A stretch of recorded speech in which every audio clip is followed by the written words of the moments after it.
Kia ora, good evening. Invercargill police are keen to locate a missing boy believed to be in the company of a family member. 11-year-old Mike Zhao Beckenridge has been missing since Friday the 13th of March. Mike is believed to be in the company of his estranged stepfather, John Beckenridge. Police say they're thought to be travelling in a dark blue Volkswagen. Mike is 165 centimetres in height, of solid build and of Asian descent. John Beckenridge is 1.75 metres tall in height, of medium build and of Swedish descent. If anyone sees the pair, they should contact the police on 111 immediately. A Gore healthcare worker who recently returned from Sierra Leone has been officially cleared of having Ebola after the second test results came back negative. Bronnie McBain returned from her 13th overseas nursing trip to Ebola-ravaged Sierra Leone and had a nervous wait while tests were undertaken. The Ebola virus is highly contagious, can survive outside the body, can travel through the air and effectively kills 90% of infected people within days. Mrs McBain said this morning from Christchurch Hospital she was thrilled with the results and hasn't ruled out returning to continue healthcare work offshore. A family of 4 who died in a light plane crash near Wanaka have had their bodies recovered from the plane wreckage yesterday. They were 50-year-old aircraft engineer Paul McDonald, his flight instructor wife Kate and their 2 children aged 7 and 5.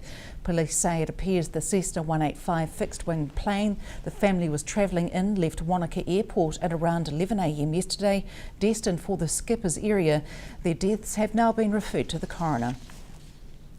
Submissions were heard today for the draft Otago Southland regional land transport plans, which received 305 submissions in total. We spoke to Chairman Ali Timms to find out if a joint regional plan was as successful as first hoped and what concerns Southlanders raised at today's hearing. It's been really beneficial because you really can't divide transport up into regions just because it's all about moving freight and people from one place to another. For example, you might have flooding issues near Oamaru.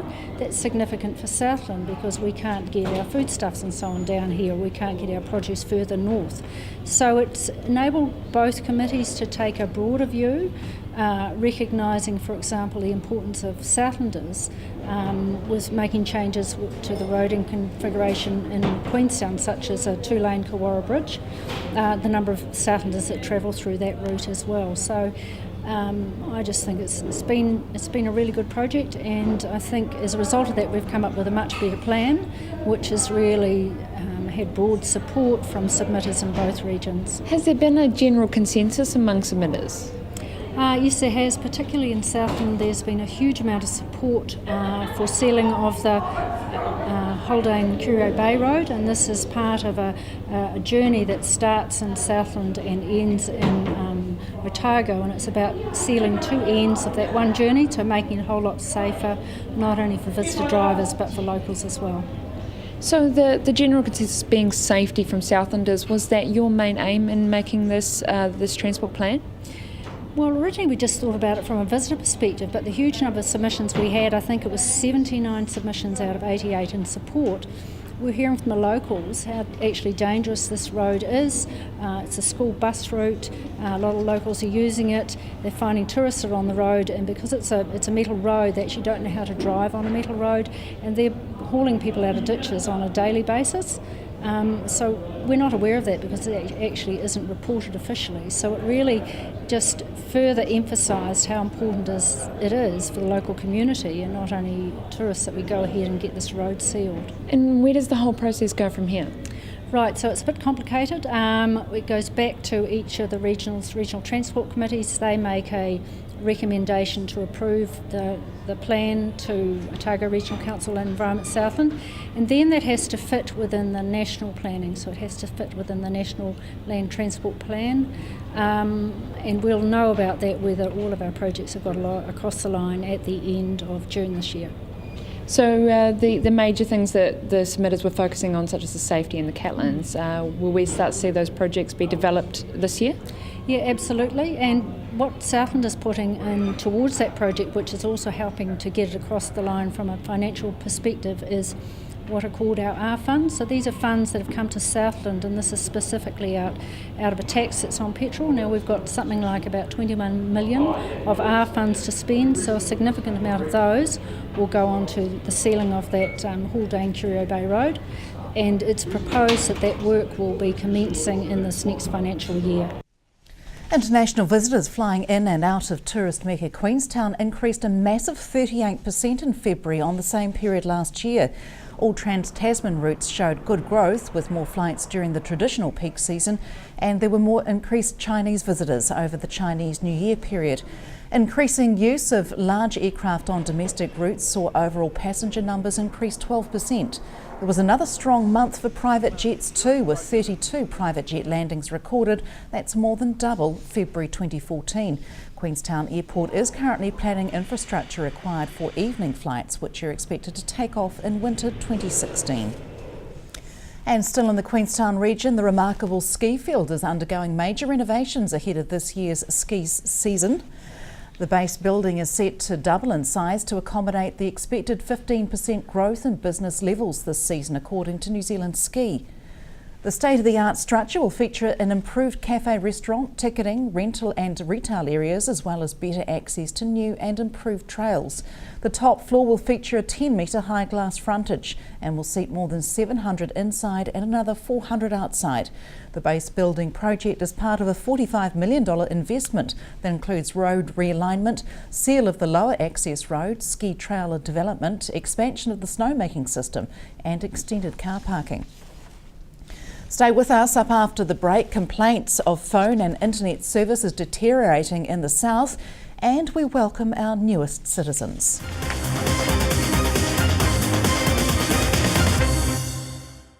Welcome back. Running a business from a rural area is becoming increasingly difficult due to deteriorating internet and mobile services, according to results of Venture Southland's recent internet and mobile survey. The survey's 610 respondents have provided essential feedback that will be used to update Southland's digital strategy and provide robust information to support funding applications to improve and expand mobile and internet services in the south. By far and away, the rural community are feeling as though services haven't improved, and they were the largest respondents in terms of numbers. Certainly a reasonable percentage of those were rural businesses, 30% were farm-related responses, and a majority of those indicated that the lack of good service was impacting on their business activities. There aren't too many enduring solutions, to be fair, at this point. Southland has been very proactive since about 2000 in rolling out services, and it is technically possible to cover about 96% of our population now through existing services. The difficulty is that the demands of consumers have increased dramatically and have outstripped the capability of the technologies in most cases. There's typically a 5-year build out in these kind of technology solutions, and people that are providing services have to bear that in mind, and it's a significant impost from a commercial perspective.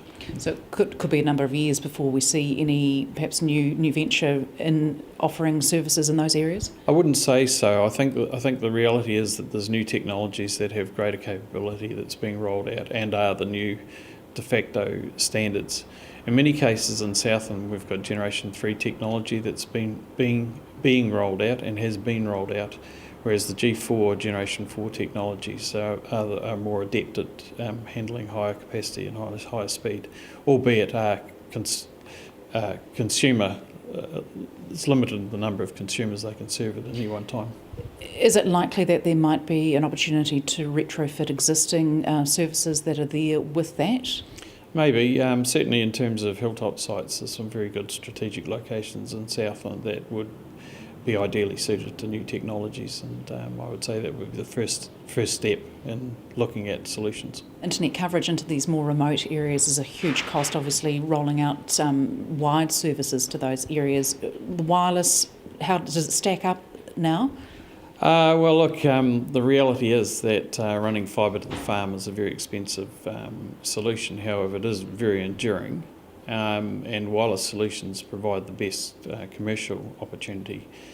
But the difficulty is that many of the services that are being rolled out are limited in the number of customers that can be delivered through each point of presence, and that appears to be one of the major factors related to deterioration. As more customers have come on, the services have significantly deteriorated. And the terrain in Southland and some of these more remote areas could also affect whether wireless or fixed wire could be a better option?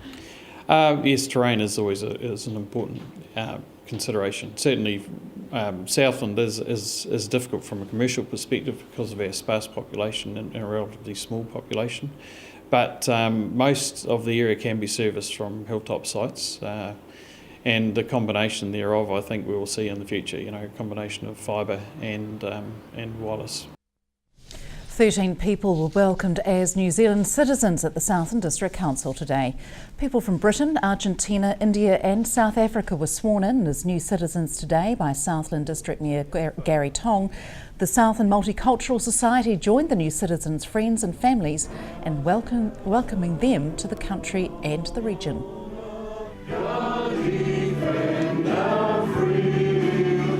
We came from the UK 15 years ago, and it's always been a big dream of my husband to come over here to New Zealand. He did his big OE a few years before that, and we were farming in the UK, and we wanted to perhaps expand our farming focus, and brought the young family over to New Zealand. We really probably wanted to do it for quite some time, but like with everything, it's always on the back burner. And so, but now we finally decided we've made our life here, and so that sort of really pushed us. We came here for a life, for our family and our just for a great life, and it is a great lifestyle, and so yeah, it's important that we did become citizens.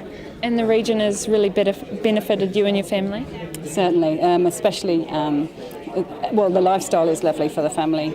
Everybody, it's such a freer country. The kids are happy, and of course the dairying industry has been vital for us as we were farming in the UK. And Southland seemed to be the place for us, and we've been happy here. Some of Invercargill's kindergarten kids jumped at the chance to get their hands dirty today, and so did some of the team at Environment Southland. 28 kids from Lee Street Kindergarten teamed up with Environment Southland to plant a variety of different species on ES-owned land and improve the water quality in the area. Schools have been working on the area in recent years, but for the first time, kindergarten kids got a full lesson on the importance of the plants and a chance to get their hands dirty without getting into trouble. Environment Southland's years of work on the area has given them a better idea of which plants thrive on the land and which will best help their cause. This is quite a hard, stony sort of site, so I looked around to see what plants were successful here. We like to keep with the basics, the cabbage tree, the toitoi and the flax and red tussock. They're great plants for rehabilitating a site. But also we've got a few endangered species of Aleria coming today. They're native New Zealand tree daisies, and they've been grown by the ranchers at the Aotearoa nursery, so they've been quite successful here, and it's cool. And do the kids continue on with the maintenance of these plants? Yeah, most of the kids have been really interested, who have been in the past, and they come back and they do a bit of weeding and releasing the plants from the area and counting survivability and replacing if there's any dead ones. So yeah, it's great. It's usually the older age, so it's really awesome to have some young people who are keen to come out and get involved. These guys are really involved. They've won an environmental award at which they got some plant protectors and they wanted to use them. So they got in touch with the Aotearoa Community Nursery, and they're there earlier this morning to plant up some plants, and they're going to be bringing them this morning to plant here. And they also got in touch with Environment Southland to try and find a site that they could sponsor and look after. We're trying to increase biodiversity around the waterways, and it's also important for riparian management. So the Waihopai River is just right here, and having plants binding the bank and taking up nutrients and stuff is a great thing for water quality. Water is essential for life, and it's great if you can appreciate it from a young age. Let's take a look at the weather now. Your forecast on Q is brought to you by Environment Southland. Environment Southland wants to know what you think about our recreational water areas. Where do you go? What do you do? And your thoughts about the water quality. You could win one of 5 $100 vouchers simply by completing their survey. The survey will help them find out whether the water is being tested in the right places and how the service can be improved. Complete the survey online by going to Environment Southland's website or pick up a hard copy from Environment Southland, the Southland District Council, Gore District Council, Invercargill City Council or Public Health South. And here's our weather for today, Tuesday the 17th of March. Highs around the country today at 3 p.m. Auckland coming in on 22 degrees, quite a drop towards Wellington at 14. Nothing available in Christchurch today. Dunedin coming in on 10. Queenstown and Gore sharing 13. Invercargill 14 degrees and Stewart Island 12. Tomorrow we can expect mostly cloudy conditions, occasional showers, clearing in the evening with cold southwesterlies. 12 for Winton and Wyndham and Riverton tomorrow. Invercargill climbing to 3 tomorrow, overnight low of 4 for Tuatapere and Invercargill tonight. And Te Anau and Queenstown chasing a high of 14 tomorrow. To the marine forecast for Fovo, southwest 25 knots to southeast 15 knots, northeast swell of 3 metres changing to southerly 3 metres, rough sea easing and fair visibility in isolated showers. Pusagat, southwest 25 knots to southerly 15 knots, southwest swell 3 metres to northwest 1 metre, rough sea easing, fair visibility in a few showers. And looking ahead to the long range forecast for Thursday, mainly fine with northwesterlies developing. Friday should be fine with northerlies strong in exposed places. Showers developing on Saturday with a southerly change. And that's it from us this Tuesday. Stay with us. Sports up next, but from the news team, it's good night.